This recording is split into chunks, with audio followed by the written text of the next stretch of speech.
লেগে গলা টিপে ধরে, কিন্তু সেই প্রশাসন বসে বসে কি করতে সেটা আমরা আজকে জানতে চাই।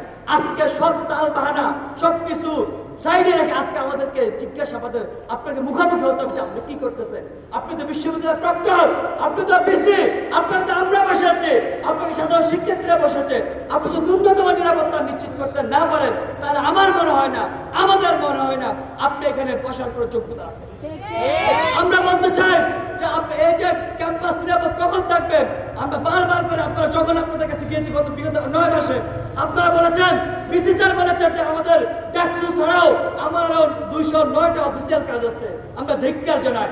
আমরা আপনাকে বসেছি যে ফার্স্ট প্রায়োরিটি তালিকায়, যখন আপনি ডাকসু নির্বাচিত হবেন, যখন শিক্ষার্থীর প্রতিনিধিত্ব নির্বাচিত হবে, তখন শিক্ষার্থীর কথা বলার মতো শিক্ষার্থীর প্রতিনিধি থাকবে।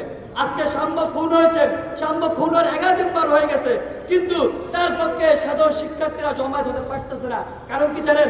কারণ শিক্ষার্থীদের কোনো প্রতিনিধিত্ব নাই। যে বা যারা যে কোনো গোষ্ঠী সাম্যকে হত্যাকাণ্ডকে যারা হচ্ছে এটাকে পুঁজি করে নানান দিকে নানান ইকুয়েশন তৈরি করে নিজের দলীয় স্বার্থ, নিজের সংগ্রহের স্বার্থকে যারা হাসিল করতে চায়, আলটিমেটলি কি দেখা যায়? সাম্যরা খুন হয়, কিন্তু সাম্যরা খুনের বিচার পায় না, তারা হচ্ছে বিভাজন হয়। কিন্তু যদি এখানে শিক্ষার্থীদের প্রতিনিধি থাকতো, যদি সাম্য প্রতিনিধি নির্বাচন করে দিয়ে যেতে পারতো, তাহলে সেই প্রতিনিধির অবশ্যই দায়বদ্ধতার জায়গায় থাকতো সাম্যর খুনের বিচার নিশ্চিত করা। সাম্যর ওই প্রতিনিধি ও সেই শিক্ষার্থীদের প্রতিনিধি দল মত নির্বিশেষে সবাইকে নিয়ে এসে গণজমায়েত তৈরি করে প্রশাসনের চাপ সৃষ্টি করতো। অ্যাটলিস্ট এই 11 দিন পার হয়ে যাওয়ার পরেও প্রকৃত সত্য ঘটনা এখন পর্যন্ত হাজির হতে পারতো যদি সাম্যর প্রতিনিধি থাকতো। আমরা আজকে সেই কথা বলেছি। আপনি দেখেন, আমাদের নারী শিক্ষার্থী যৌন হেনস্থার শিকার হয়, কিন্তু তার পক্ষে মানুষ কথা বলতে পারে না, তার পক্ষে সাধারণ শিক্ষার্থীরা দাঁড়াতে পারে না, কারণ তার কোনো প্রতিনিধি নাই। আমরা দেখেছি আমাদের 52% নারী শিক্ষার্থী, কিন্তু ওই নারী শিক্ষার্থীর জন্য মাত্র 5টা হল।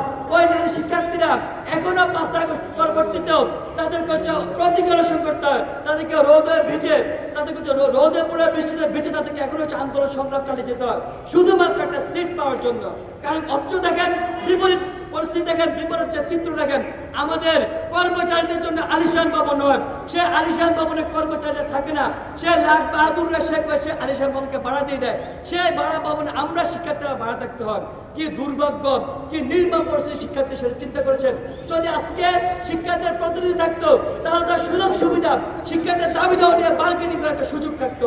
আমরা দেখেছি এই দেশে একটা সংস্কৃতি ছিল, ঢাকা বিশ্ববিদ্যালয় সব প্রত্যেকটা শিক্ষা প্রতিষ্ঠানকে কুক্ষিগত করার জন্য সবসময় সরকারি দল একটা হচ্ছে তাদের হচ্ছে কারাগার তারা এখানে পরিচালনা করে। কিন্তু বর্তমান যে প্রশাসন এসেছে, তাদের কাছে আমাদের দাবি ছিল তারা দল মত রাজনীতি উঠতে গিয়ে শুধুমাত্র শিক্ষার্থীর জন্য কাজ করবে।